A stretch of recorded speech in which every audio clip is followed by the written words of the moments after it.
என் நெஞ்சில் குடியிருக்கும் இந்த அரசியல்னால வேற லெவல் தான்ல. ஒரு சில பேருக்கு மட்டும் கொஞ்சம் எரிச்சல் வரத்தானே செய்யும். திடீர்னு ஒருத்தன் என்ட்ரி கொடுத்துட்டானே. இது வரைக்கும் நாம சொன்ன பொய்யெல்லாம் நம்பிக்கிட்டு மக்கள் நமக்கு ஓட்டு போட்டுக்கிட்டு இருந்தாங்களே, அதுவே நமக்கு ஒரு பெரிய நெருக்கடியாகவும் இருக்குது. இவனை என்ன பண்ணலாம், என்ன செய்யலாம், எப்படி இவனை இது பண்ணலாம், க்ளோஸ் பண்ணலாம். கத்துறதா, கதறதா, என்ன பண்றதுன்னு தெரியாம வர்றவன் போறவன்லாம் கட்சி ஆரம்பிக்கிறான்னு சொல்லி,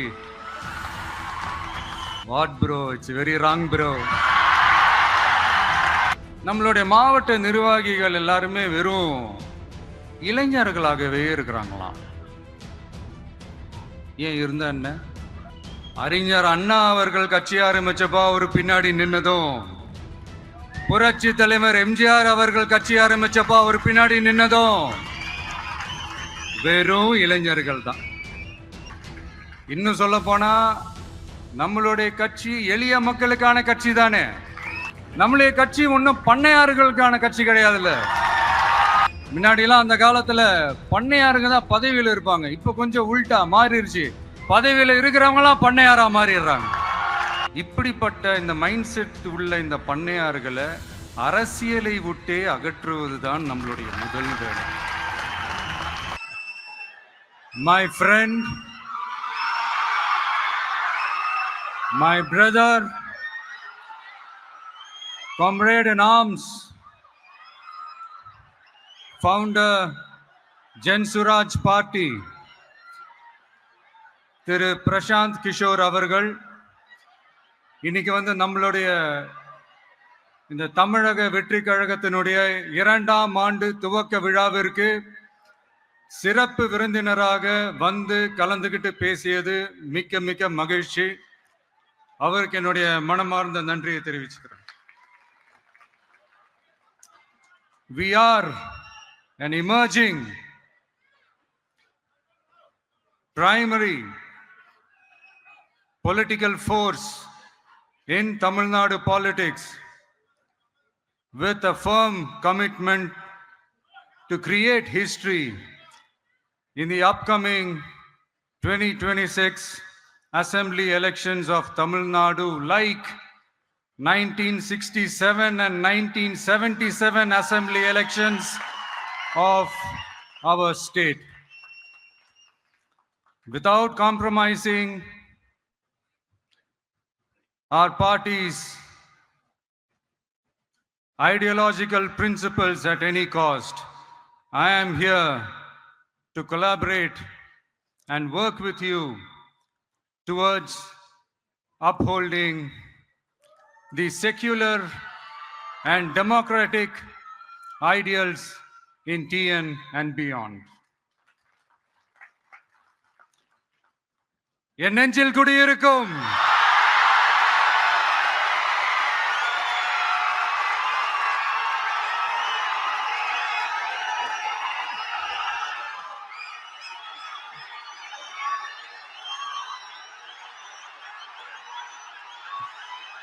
என்னுடைய தோழர்கள், தோழிகள்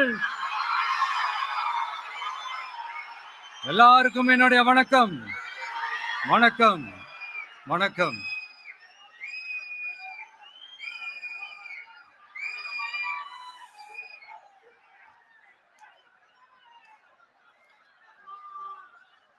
இந்த அரசியல்னால வேற லெவல் தான்ல.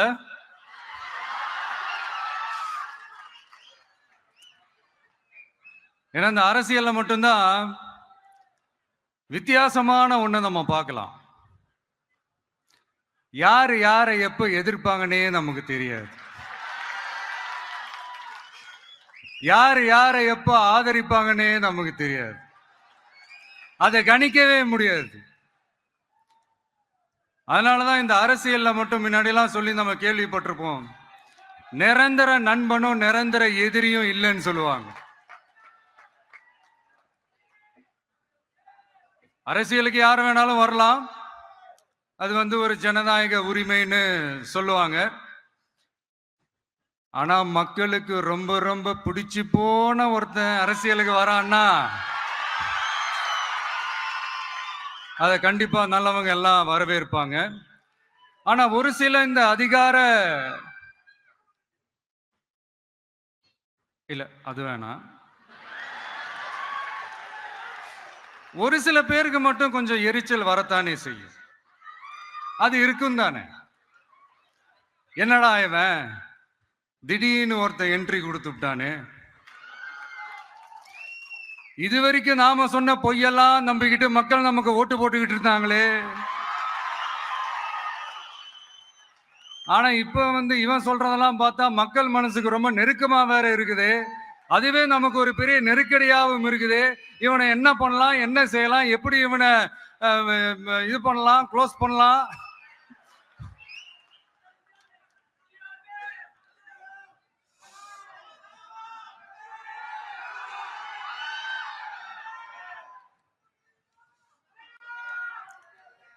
எப்படி இவனை க்ளோஸ் பண்ணலாம், ஒரு கன்ஃபியூஷன் ஒன்று வரும். அந்த கன்ஃபியூஷன்ல கத்துறதா கதறதா என்ன பண்றதுன்னு தெரியாம வர்றவன் போறவன்லாம் கட்சி ஆரம்பிக்கிறான்னு சொல்லி இப்படி ஏதாவது பேச ஆரம்பிப்பாங்க. இப்போ நம்ம ஆட்சியில் இருக்கிறவங்க நமக்கு எதிராக பேசுறாங்க இல்லையா, அந்த மாதிரி. இப்படிப்பட்ட ஒரு அரசியல் காலத்துல கொஞ்சம் கூட ஒரு பயம் இல்லாம, ஒரு பதட்டம் இல்லாம, வர்ற எதிர்ப்புகள் எல்லாத்தையும் சும்மா லெஃப்ட் ஹேண்ட்ல டீல் பண்ணிக்கிட்டு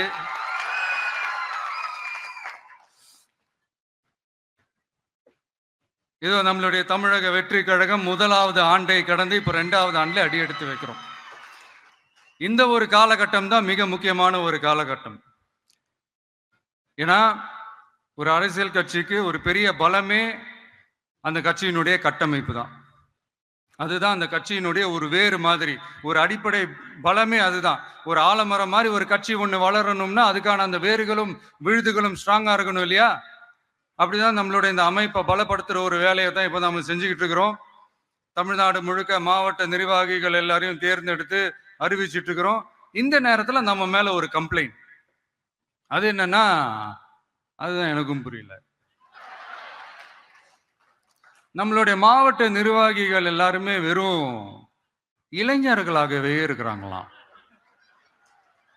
ஏன் இருந்தா என்ன?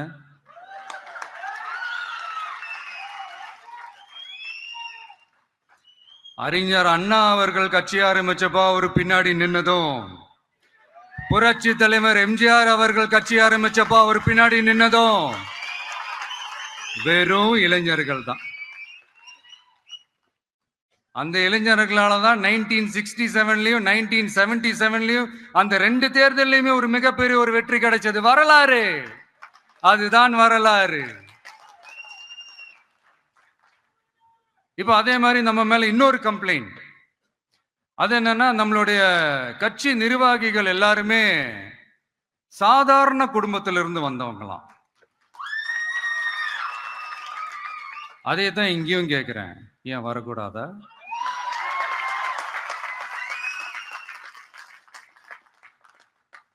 சாதாரண குடும்பத்திலிருந்து வந்தவங்க தான் பெருசு பெருசா சாதிச்சிருக்கிறாங்க.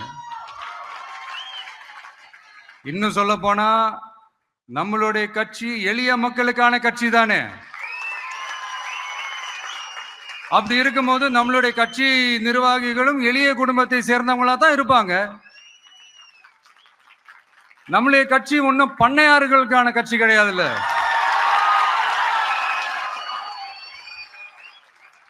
முன்னாடிலாம் அந்த காலத்துல பண்ணையாருங்க தான் பதவியில் இருப்பாங்க. இப்ப கொஞ்சம் உள்டா மாறிடுச்சு, பதவியில இருக்கிறவங்க எல்லாம் பண்ணையாரா மாறிடுறாங்க.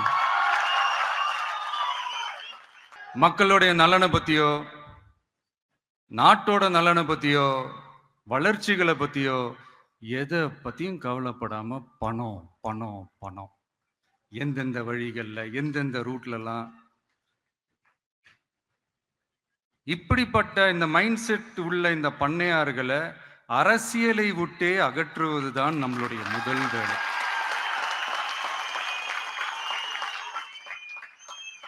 அதை வந்து ஜனநாயக முறைப்படி நம்ம செய்யறதுக்கு தான் 2026 தேர்தலை நம்ம சந்திக்க போறோம்.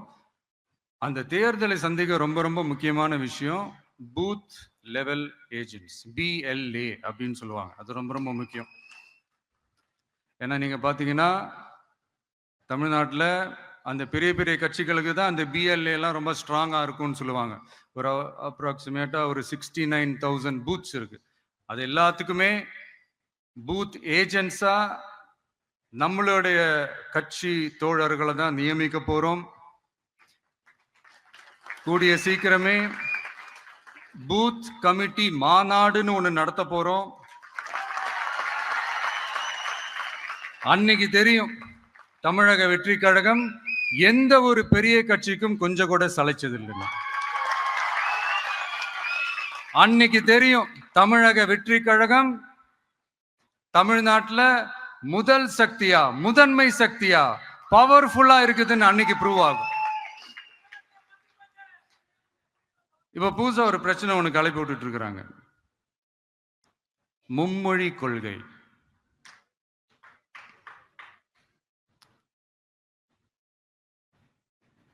அதாவது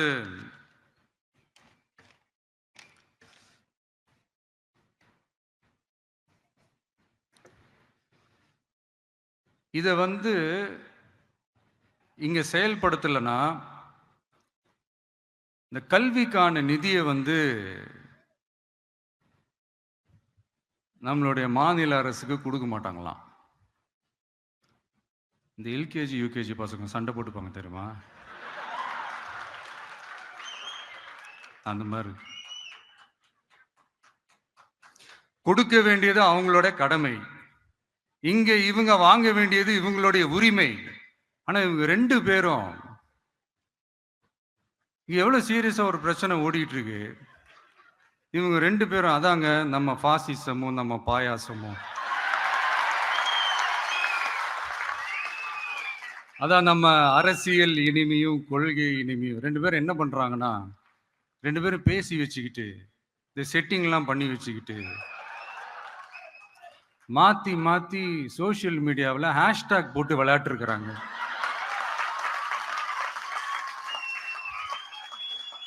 இங்க என்ன நடந்துகிட்டு இருக்கு? அதாவது இவங்க ரெண்டு பேரும் அடிச்சுக்கிற மாதிரி அடிச்சுப்பாங்களாம்.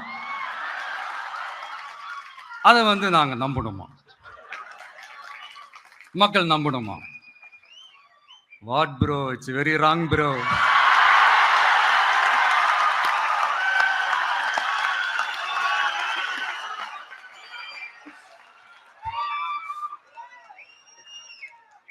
இதுக்கு நடுவில் நம்ம பசங்க உள்ள பூந்து அங்க ஒரு சம்பவம் ஒண்ணு பண்ணிட்டு டக்குன்னு வெளியே வந்துடுறது.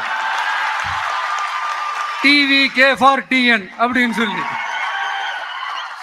யார் சார் நீங்களா? எங்க சார் இருக்கிறீங்க? ஸ்லீப்பர் செல்ஸ் மாதிரி.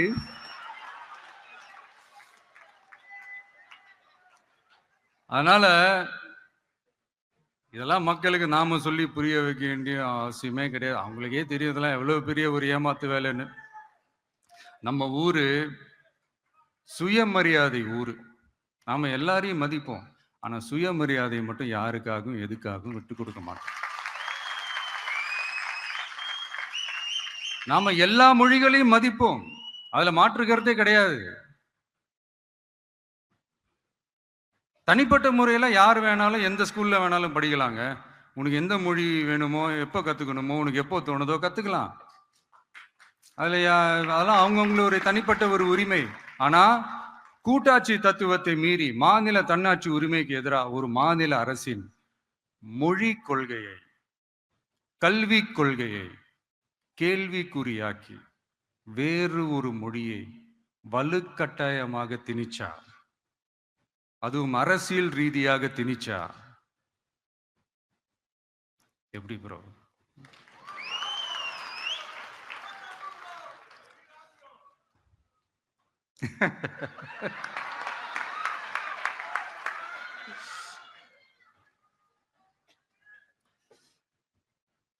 அதனால நம்மளுடைய தமிழக வெற்றி கழகம் சார்பாக நாமளும் இந்த பொய் பிரச்சாரங்களை எல்லாம் புறம் தள்ளிவிட்டு இதை நாங்கள் உறுதியாக எதிர்ப்போம்.